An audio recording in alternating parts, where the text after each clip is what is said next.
എല്ലാ cartoon പ്രേമികൾക്കും ഹക്കോസ് cartoon അക്കാഡമിയുടെ പുതിയൊരു വീഡിയോയിലേക്ക് സ്നേഹപൂർവ്വമായ സ്വാഗതം. കഴിഞ്ഞ ആഴ്ച നമ്മുടെ വീഡിയോ എന്ന് പറയുന്നത് നമ്മുടെ അന്തരിച്ച BS അച്യുതാനന്ദനെ കുറിച്ചിട്ട് ഞാൻ ഇറക്കിയ കാർട്ടൂൺ കളക്ഷനെ പറ്റിയിട്ടുള്ള ഒരു പരിചയപ്പെടുത്തലായിരുന്നു. അതിനകത്തെ കാർട്ടൂണുകളൊക്കെ ഞാൻ പങ്കുവച്ചു. പക്ഷേ അത് കഴിഞ്ഞ് നമ്മൾ നോക്കുമ്പോഴാണ് ഈ പഴയ കാർട്ടൂണുകളുടെ, അതായത് പുസ്തകമാക്കാത്ത കാർട്ടൂണുകളുടെ ഒരു ശേഖരം തന്നെ കണ്ടെത്തിയത്. അതായത് ഒരുപാട് VSനെ കുറിച്ച് മാത്രം ഞാൻ വരച്ച ഒരുപാട് കാർട്ടൂണുകളുണ്ട്. എനിക്ക് തോന്നുന്നു രാഷ്ട്രത്തിലെ ഏറ്റവും കൂടുതൽ ഞാൻ വരച്ചിട്ടുള്ള കാർട്ടൂൺ ഒരുപക്ഷെ BS അച്യുതാനന്ദനെ കുറിച്ചായിരിക്കും. അതായത് എപ്പോഴും അദ്ദേഹം ഈ ലൈം ലൈറ്റ് നിറഞ്ഞു നിന്നുകൊണ്ട് എന്നത്തെയും വാർത്താ മാധ്യമങ്ങളിൽ അദ്ദേഹം തലക്കെട്ട് പിടിച്ചു പറ്റുന്നതുകൊണ്ട് വാർത്തകൾ സൃഷ്ടിക്കുകയും വാർത്തകൾക്ക് പിന്നാലെ പോവുകയും ചെയ്യുന്ന ഒരു വ്യക്തിത്വം ആയതുകൊണ്ട് അദ്ദേഹത്തിന് ഒരിക്കലും കാർട്ടൂണിൽ നിന്ന് ഒഴിഞ്ഞു നിൽക്കാനായിട്ടില്ല. അപ്പോൾ അതുകൊണ്ട് എൻ്റെ കാർട്ടൂണുകൾക്ക് നിത്യേന ശരവ്യനായ ഒരാളായിരുന്നു BS അച്യുതാനന്ദൻ. ശങ്കറിൻ്റെ കാര്യത്തിൽ നെഹ്റു എങ്ങനെ എന്ന പോലെയാണ്. ശങ്കറിനെ പോലെ അത്ര ഉയർന്ന ആളാണെന്ന് പറയുമല്ല, എൻ്റെ തൂലിക്ക് ഒരുപാട് ശരവ്യനായ ഒരു വ്യക്തിയാണ് BS അച്യുതാനന്ദൻ. അപ്പം ഞാൻ ഈ പഴയ കടലാസുകൾ പറക്കി നോക്കിയപ്പോഴത്തേക്ക് കണ്ട എനിക്ക് തോന്നുന്നു 2-3 ബുക്കാക്കാനുള്ള കാർട്ടൂണുകൾ തന്നെ VSൻ്റേതായിട്ട് ഇനിയും ശേഷിക്കുന്നുണ്ട്. വളരെ കുറച്ച് മാത്രമേ ഈ ബുക്കിനകത്ത് വന്നിട്ടുള്ളൂ. അപ്പോൾ ആ VSനെ പാർട്ടി പീഡിപ്പിക്കുന്ന അവസരങ്ങൾ, അതായത് ആലപ്പുഴ ജില്ലയിലെ മാരാരിക്കുളം എന്ന് പറയുന്ന CPMൻ്റെ കോട്ടയായ മാരാരിക്കുളത്ത് VS തോക്കണമെങ്കിൽ പാർട്ടി കുറച്ചൊന്നും ആയിരിക്കത്തില്ല പണിപ്പെട്ടത്. അതുപോലെ PB എന്ന് പുറത്താക്കുമ്പോഴും ശാസിക്കുമ്പോഴും അങ്ങനെ നിരവധി കേസുകൾ ഓരോരോ ദിവസങ്ങൾ വാർത്ത സൃഷ്ടിച്ചുകൊണ്ട് ഇരിക്കുകയാണ്. അപ്പോൾ അതെല്ലാം ഞാൻ കാർട്ടൂണിനകത്ത് ആക്കിയിട്ടുണ്ട്. അപ്പോൾ ഈ കാർട്ടൂണിൽ വളരെ കുറച്ച്, എല്ലാം ഒന്നും ഉൾപ്പെടുത്താൻ പറ്റത്തില്ല, വളരെ കുറച്ച് കാർട്ടൂണുകൾ എടുത്തിട്ട് ഞാനിന്ന് നിങ്ങളുടെ മുമ്പിൽ അവതരിപ്പിക്കുകയാണ്. ജനങ്ങൾ പ്രക്ഷോഭണം നടത്തിയിട്ടാണ് ഒരു ഘട്ടത്തിൽ VSന് മത്സരിക്കാൻ സീറ്റ് തന്നെ കൊടുത്തത്. VS ജയിക്കുമ്പോൾ പാർട്ടി തോക്കുകയും പാർട്ടി ജയിക്കുമ്പോൾ VS തോൽക്കുകയും ചെയ്യുന്ന ഒരു അവസ്ഥയായിരുന്നല്ലോ അന്ന് ഉണ്ടായിരുന്നത്. അപ്പോൾ പാർട്ടിക്ക് ഒരു ഘട്ടത്തിൽ ഈ VSനെ സീറ്റ് കൊടുക്കുന്നതും മുഖ്യമന്ത്രിയാക്കുന്നതുമൊക്കെ ജനങ്ങൾ ഇടപെട്ട് ഒഴിച്ചുകൂടാൻ പാടില്ലാത്ത സമയത്താണ് VSനെ അങ്ങനെ സ്ഥാനമൊക്കെ കൊടുത്തത്. പക്ഷേ എന്നിട്ട് എന്തു വേണ്ടി, ഈ മുഖ്യമന്ത്രി ആയിരുന്നപ്പോഴൊക്കെ അദ്ദേഹത്തിന് പൂച്ചുവിലം കിട്ടുകൊണ്ട് പാർട്ടി ഇങ്ങനെ പിന്നാലെ നടക്കും, ഒന്നും ചെയ്യാൻ സമ്മതിക്കാത്ത ഒരവസ്ഥയാണ്. അത് മുഖ്യമന്ത്രിയായിരുന്ന VSന് ആഭ്യന്തര വകുപ്പ് പോലും കൊടുക്കാതെ പാർട്ടി പിടിച്ചെടുക്കുന്ന ഒരു അവസ്ഥയാണ് ഉണ്ടായത്. അതുതന്നെയല്ല, മുഖ്യമന്ത്രിയായിരിക്കുന്ന ഉമ്മൻചാണ്ടി നിയന്ത്രിക്കാനായിട്ട് നിരീക്ഷകരും അങ്ങനെ പാർട്ടിയുടെ ഒരു കയർ എപ്പോഴും മുഖ്യമന്ത്രിയുടെ VS അച്യുതാനന്ദൻ്റെ പിന്നിൽ ഉണ്ടായിരുന്നു.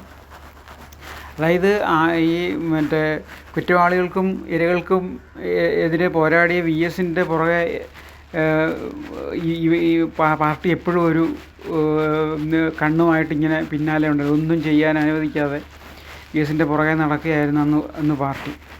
ആ ഒരു അവസ്ഥയിൽ സത്യം പറഞ്ഞാൽ VSന് യാതൊരു സ്വാതന്ത്ര്യവും ആ മുഖ്യമന്ത്രിയായ സമയത്തൊന്നും ഇല്ലായിരുന്നു. മുഖ്യമന്ത്രി ഇപ്പം മൂന്നാറിൻ്റെ സമയത്തൊക്കെ നമുക്കത് വ്യക്തമായിട്ട് അറിയാം. മൂന്നാർ ഓപ്പറേഷൻ്റെ കാലത്തെ ഒരു കാർട്ടൂണാണിത്. അതായത് CPIയുടെ പാർട്ടി ഓഫീസുകളെയൊക്കെ പിടിച്ചപ്പോഴത്തേക്കും CPIക്കാർ എതിർത്തു. പാർട്ടി ഔദ്യോഗിക പക്ഷം ഇപ്പുറം നിന്നുകൊണ്ട് എതിർക്കുന്നു. അങ്ങനെ VSനെ 2 വശത്ത് നിന്നുകൊണ്ട് എതിർക്കുകയായിരുന്നു അന്ന്. പക്ഷേ മൂന്നാർ വിഷയം VSൻ്റെ പ്രതിച്ഛായയ്ക്ക് മെച്ചമാണെന്ന് കണ്ടപ്പോഴത്തേക്കും ഔദ്യോഗിക പക്ഷം വന്നു. അത് VSൻ്റെ മാത്രം ഒരു നിലപാടല്ല, പാർട്ടിയുടെയും കൂടെ തീരുമാനമനുസരിച്ചാണെന്നും പറഞ്ഞ് പാർട്ടി രംഗത്ത് വന്നു. ആ സമയത്ത് വകുപ്പ് വിഭജനത്തെ പറ്റിയിട്ടുള്ളൊരു കാർട്ടൂണാണിത്. അതിനൊക്കെ ഒരുപാട് ഗുസ്തികൾ നടന്നു പാർട്ടിയിൽ. അപ്പം പ്രകാശ് കാരാട്ട് വന്നാണ് അതൊരു സമവായത്തിലെത്തിച്ചത്. അച്യുതാനന്ദൻ്റെ മകനെതിരായിട്ടുള്ള ഒരു അഴിമതി ആരോപണത്തെ പറ്റിയിട്ടുള്ള ഒരു കാർട്ടൂണാണിത്. ഈ കാർട്ടൂണിൻ്റെ വിശദീകരണമാണ് ഞാൻ ഈ ബുക്ക് കൊണ്ട് VSനെ കാണിച്ചപ്പോൾ അദ്ദേഹം എന്നോട് ചോദിച്ചത്. ഇത് അന്നത്തെ K കരുണാകരനുമായിട്ടുള്ളൊരു സംഭാഷണമാണ്. ഗ്രൂപ്പുകളെ പറ്റി VSന് പാർട്ടി ശാസനം നൽകിയപ്പോൾ അച്യുതാനന്ദൻ ഗ്രൂപ്പുകളിയുടെ വലിയ ഉസ്താദാണല്ലോ. അപ്പോൾ അദ്ദേഹം വന്ന് ചോദിക്കുക, ട്യൂഷൻ വല്ലതും വേണമെന്ന്. പാർട്ടി വലിയ പിന്നെ വ്യവസായികൾക്കും മണൽ ലോബികൾക്കും മറ്റേ മാഫിയകൾക്കും ഒക്കെ നിലകൊണ്ടപ്പോൾ നിസ്സഹായനായ വി എസ് പിന്നിൽ നിന്ന് നോക്കാനേ അദ്ദേഹത്തിന് കഴിഞ്ഞു. വി എസിന് സീറ്റ് നിഷേധിച്ചപ്പോഴുള്ള ഒരു കാർട്ടൂണാണിത്.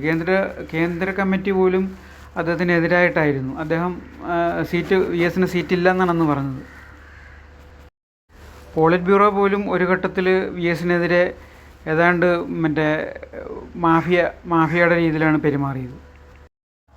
വി എസിന് പിന്നാലെ ഇങ്ങനെ ഒരു കൂച്ചുവിലക്ക് ഇട്ടുകൊണ്ട് നടക്കുകയായിരുന്നു ഔദ്യോഗിക പക്ഷം.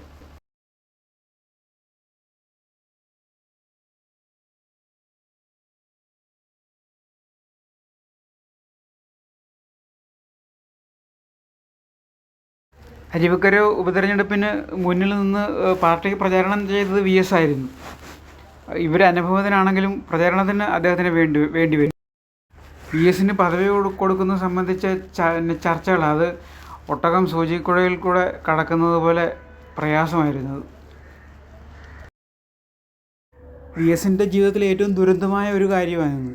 അതായത് അഴിമതി കേസിൽ ബാലകൃഷ്ണപിള്ളയെ ശിക്ഷിക്കാനായിട്ട് നഖശികാന്തം പോരാടിയ വി എസിന് ഒടുക്കം വി എസ് ഉൾപ്പെട്ട മുന്നണിയിൽ തുടരേണ്ടി വന്നു.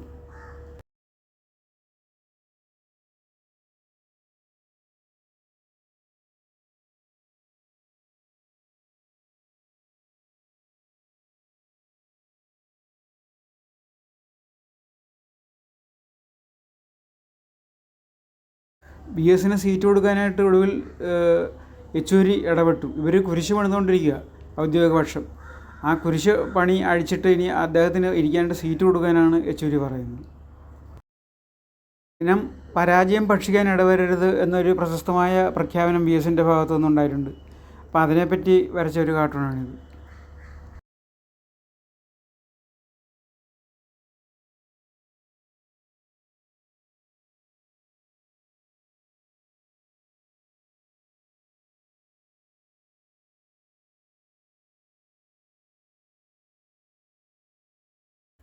പാർട്ടി വിരുദ്ധനെന്ന് പാർട്ടി പ്രഖ്യാപിച്ച ആളിനെ മുൻനിർത്തി വോട്ട് ചോദിച്ചുകൊണ്ട് പോകുന്ന ഔദ്യോഗിക നേതൃത്വത്തിൻ്റെ ഒരു സമീപനമാണിത്. വി എസിന് ഭരണപരിഷ്കാര കമ്മീഷൻ കൊടുത്തപ്പോഴത്തെ ഒരു കാർട്ടൂണാണിത്. ഇത്രയും വലിയ ഒരു വ്യക്തിത്വത്തിന് ഒരു ചെറിയ പദവി കൊടുത്ത് ഇരുത്തിയത് പോരാഞ്ഞിട്ട് അദ്ദേഹത്തിന് സെക്രട്ടേറിയറ്റിലൊരു സീറ്റ് പോലും ഒരു റൂം പോലും കൊടുത്തില്ല. ഇത് നിലമ്പൂർ ഇലക്ഷൻ കഴിഞ്ഞിട്ട് ഔദ്യോഗിക പക്ഷത്തിൻ്റെ സ്ഥാനാർത്ഥി തോറ്റപ്പോൾ കൊടുത്തതാണ്. അപ്പോൾ അന്നത്തേക്ക് അദ്ദേഹത്തിന് വയ്യാതായി. അദ്ദേഹം പറയുകയാണ് ഗുരുത്വം വേണം, ഗുരുത്വം. അച്യുതാനന്ദ പീഡന പർവ്വത്തിലെ ഒരു പ്രധാന കാർട്ടൂണാണിത്. ശരിക്കും ഒരു അവർ ആ പീഡനം മുഴുവനും അതിനകത്തുണ്ട്.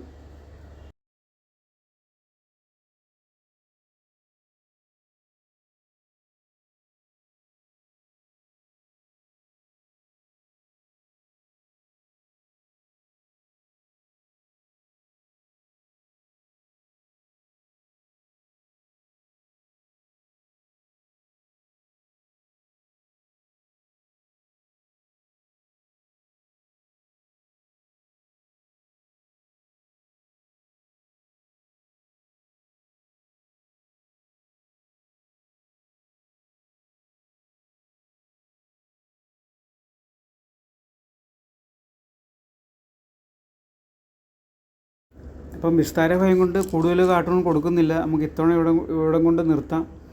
അങ്ങനെ ജനമനസ്സുകളിൽ ചിരപ്രതിഷ്ഠ നേടിയ നമ്മുടെ പ്രിയങ്കരനായ വി എസിൻ്റെ ഓർമ്മയ്ക്ക് മുമ്പിൽ പ്രണാമം അർപ്പിച്ചുകൊണ്ട്